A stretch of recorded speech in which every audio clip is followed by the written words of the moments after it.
Another day, another unboxing ng mga perfumes. Eto, talaga, dito ako medyo super duper na-excite dahil eto yung medyo malalaki na kumpara sa mga nauna kong na-i-unbox. Simulan na natin to! So, first one I have here, Chanel, Gabrielle, to the M to the G. Oh yes! Ito na, meron akong Chanel na medyo malaki. Gabrielle. Handsome Gabrielle. Ay, iba. Ito siya, guys. Purong gondo. Okay, next naman, meron ulit tayo itong Chanel. Ang kasiyahan ng mga kababaihan ay matatagpuan sa mga pabango. Lalo na ng mga single na katulad ko. Chanel Paris. Tama ba na Chanel Paris siya, guys? Amoy powder siya. Alam niyo yun? Ito yung mga street girl na sinasabi ko. Amoy baby powder. Sobrang bango. Sobrang masikip yung atake. Okay, next naman, Chanel Chance. Magkakaroon na rin ako ng ganito. Ang meron kasing ganito talaga sa amin, yung marami talaga, si Ate Marie at si Tony. Lagi nila tong binibili. Lalo pag nasa airport kami. Ito na siya. Chanel Chance. Alam niyo, pag naamoy ko to, ang naamoy ko na si Ate Marie at si Tony. Okay, ang next naman ay etong Versace. Meron na ako nito, yung malaking version naman, na niregalo sa akin ng friend namin.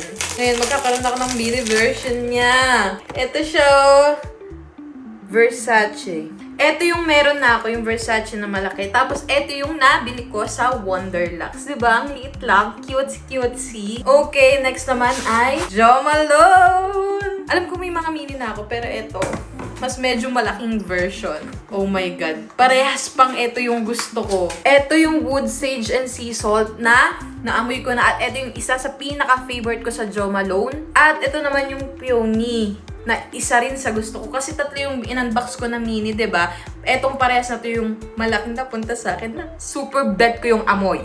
And I saved the best for last. Dahil, guys, mga 2 months ago, 3 months ago, naamoy ko tong pabango na to dun sa friend namin na matagal ko nang naaamoy sa kanya. Pero lagi, pag tinatanong ko kung anong pabango yan, sabihin niya sa akin, tapos makakalimutan ko. At that time, sakto ka-video call ko si Antoinette. Siya yung nakaalala ko anong pabango yon, which is etong Baccarat. Sobrang gusto ko talaga tong pabango na to na kumontak pa ako ng mga kakilala namin sa Dubai. Magkano yung ganyan dito, ganyan. Tapos sobrang mahal niya. Para sa akin kasi, yung mga pabango, syempre luho siya na gustong gusto mo, pero hindi mo siya ganun kakailangan. Pero sobrang gusto mo.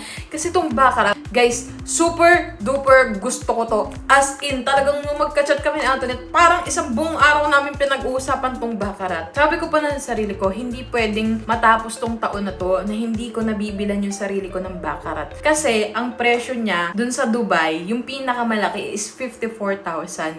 Dito sa Pilipinas, I'm sure mas mahal yun. Kaya nung nalaman ko na si Wonderlux by Jen ay merong Baccarat, halos maiiyak ako. Ganon ko siya kagusto. Yung tipong maiiyak ako kasi super duper gusto ko talagang magkaroon nito. And meron na ako, pero sabi ko pa rin sa sarili ko, hindi pwedeng matapos ang taon na hindi ko nabibili yung pinakamalaki. Well, anyway, ito na nga siya. Salamat sa Diyos talaga. Salamat din kay Wonderlux by Jen talaga. Alam nyo ba na kay Wonderlux by Jen ay mas mura tong Baccarat? Pero sa ngayon, ito pa lang yung pasok sa budget. Pero hindi titigil hanggat di nabibili yung pinakamalaki talaga. Woo! Diyos ko po. Ito na siya, ang Baccarat. Ito na, the moment of truth. Bukas sa kabila, para ikulang yung amoy. OMG. Himlay talaga, te. Sobrang bango! Sobrang bango ng Baccarat. Sobrang sweet. Ang tamis niya, ang bango niya. Parang ang sarap-sarap mo pagka eto yung gamit mong pabango. Sobrang bango. Eto yung perfume na sobrang gustong-gusto ko na Diyos ko talaga! Wala akong masabi. Sobrang bango lang talaga. Thank you so much, Wonderlux by Jen! Grabe ka! Ang mura ko lang nabili to sa kanya, guys. Kaya kayo, again, kung gusto nyo ng mga gantong klaseng pabango at ganto karami na makakatipid kayo, mag-message na kayo sa kanila.